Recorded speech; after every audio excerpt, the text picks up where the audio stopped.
समाज क्यों पीछे की तरफ जा रहा है, हमारे समाज में क्यों नहीं है एकता, कारण क्या रहा है, जबकि हमारे समाज में अन्य समाजों की भांति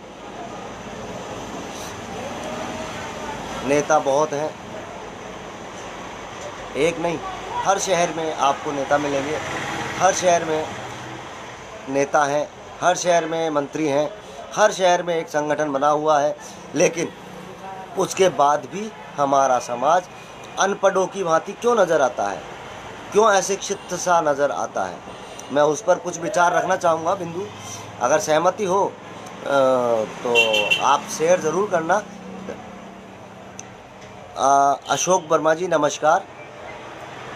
स्वर्णकार एकता जिंदाबाद भैया जी। लेकिन वो तभी संभव होगी वर्मा जी जबकि हम सब लोग सहयोग करेंगे। अब सहयोग कोई पैसे का नहीं, कोई आपसे बुलाने का भी नहीं, लेकिन सभी लोग अगर यहाँ बैठ कर के सोशल मीडिया पर भी अगर शेयर करते हैं तो भी वो सहयोग का रूप है।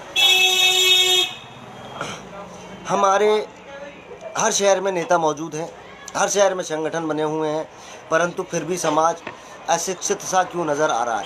अब आप ये मत कह देना कि मैं अशिक्षित क्यों बोल रहा हूँ। सभी को अशिक्षित मैं इसलिए बोल रहा हूँ कि वास्तव में हमारे स्वर्णकार समाज अशिक्षित है।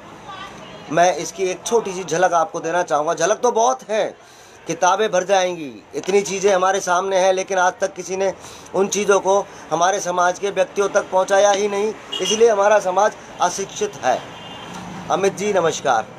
अब मैं वो बात बता रहा हूँ अशिक्षित के ऊपर कि एक मिनट, हाँ बोलिए। हमारा समाज अशिक्षित क्यों है उस पर बात बता रहा हूँ। हमारे समाज को आज तक शायद ये भी पता नहीं होगा कि हमारे समाज को कानूनन सोना खरीदना और बेचना कानूनन अपराध होता है। सुनारों का कानूनन एक ही साथ और सहयोग मिलता है कि हम पुराने सोने को ग्राहक से लेकर के और नया बना सकते हैं। उसके सोने बाज़ार से अगर वो सोना खरीद के लाता है, चांदी खरीद के लाता है, या वो पैसे दे देता है और हम बाज़ार से सोना चांदी खरीद लेते हैं उसके नाम से या हमारे नाम से कि उस व्यक्ति के लिए ये सोना खरीदा गया, तो हम बना सकते हैं और हमें बनाने का ही अधिकार है। हम सुनार हैं, खरीदने और बेचने का हमारे पास किसी भी प्रकार का दायित्व नहीं है। क्यों? जब हमारे पास खरीदने बेचने की परमिशन ही नहीं है तो हम क्यों तो खरीदें, क्यों बेचें। आपका पुराना माल लाइए, हम बना करके नया दे देंगे। वास्तविकता है ये, लेकिन हमारे सुनार भाइयों को पता ही नहीं है कि वास्तविकता क्या है और उसकी मार भी झेलते आ रहे हैं। और अब आते हैं समाज क्यों पिछड़ा है। ये तो मैंने छोटी सी बात रखी है कि हमारे समाज में अशिक्षितता का जो एक दर्शन है वो दिया है, परंतु अब सत्यता की तरफ आते हैं। जो मैं बात रखना चाह रहा हूँ उस पर, हर गांव शहर जहाँ भी हैं हमारे समाज के लोग हैं, वो सभी लोग एक संगठित तौर से रह रहे हैं। हर जगह संगठन बने हुए हैं, हर जगह पर एक मंत्री है, महामंत्री है, अध्यक्ष है, कोषाध्यक्ष है, लगभग सभी लोग। एक मिनट यार, आवाज़ बंद कर दो, इसी से बोल रहा है। हाँ, हमारे हर शहर गांव राज्य में हर जगह पर हमारे संगठन बने हुए हैं। अब वो संगठन क्या है, कैसे हैं और क्यों बने हैं, किस लिए बने हैं, ये हमारा पिछड़े होने का सबसे बड़ा मूल तत्व है।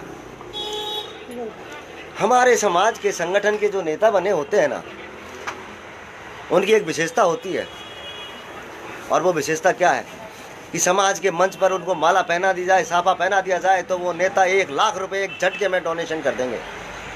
उसके बाद कोई मतलब नहीं उनको कि समाज में कोई मर रहा है, कोई गिर रहा है, कोई आ रहा है, कोई जा रहा है, लुट रहा है, कोई मतलब नहीं। अगर समाज के लोग संगठित होकर के उनके पास चले जाते हैं कि ये भाई साहब यहाँ पर लूट हो गई, हत्या हो गई, या इसके साथ धोखा हो गया, तो वो खड़ा होकर आपके साथ में चला आएगा। परंतु वो कैसे जैसे एक किसी को धक्के दे करके लाया जा रहा हो, उसकी अपनी मानसिकता जीरो होती है। वो साफ तौर पर हर जगह यही कहता है कि मैंने 1 लाख रुपए दिया, 2 लाख रुपए दिया, 50,000 दिया, 10,000 दिया, तब जा कर के मैं अध्यक्ष बना हूँ। अब भाई वो पैसे दे के अध्यक्ष बना है तो आपके लिए क्या काम करेगा? कुछ नहीं करेगा वो, जबकि बनाया किसने है? आप लोगों ने। अगर वही नेता जो 1 लाख 2 लाख रुपए डोनेशन कर देता है, वो 1 लाख रुपए उसके लिए पता है कितना मायने रखता है? हम और आपके लिए जिस प्रकार से एक पान की दुकान पर खड़े होकर के एक गुटखा खरीदने की औकात रखते हैं, यानी एक गुटखे के लिए जितना खर्च करते हैं, एक गुटखे पर जितना हमें दर्द होता है, एक गुटखे से जितनी हमारी जेब खाली होती है, उतनी सी उनको उस 1 लाख 2 लाख के डोनेशन पर बात आती होगी। पर वो पैसा सिर्फ उस फेटे के लिए, उस अध्यक्षता के लिए देते हैं, समाज के लिए नहीं। और खुलकर कहते भी हैं कि पैसे दे करके बने। पर अब मैं यहाँ चाहता हूँ, बनाया किसने उनको? हम ही लोगों ने तो बनाया। क्यों बनाया? क्योंकि उसने चंदा दे दिया। आप भूल गए कि जो आदमी पैसे दे करके नेता बन रहा है, जो आदमी पैसे दे करके, चंदा दे करके और नेता बन रहा है, वो पैसे के लिए ही काम करेगा, आपके लिए नहीं। यदि आपके लिए काम किया होता तो आज आपके समाज में अन्य घुसपैठ नहीं होती। आपके लिए काम किया होता तो समाज में फूट नहीं होती। आपके लिए काम किया होता तो आपका व्यापार नहीं गया होता। आपके लिए काम किया होता तो समाज में आज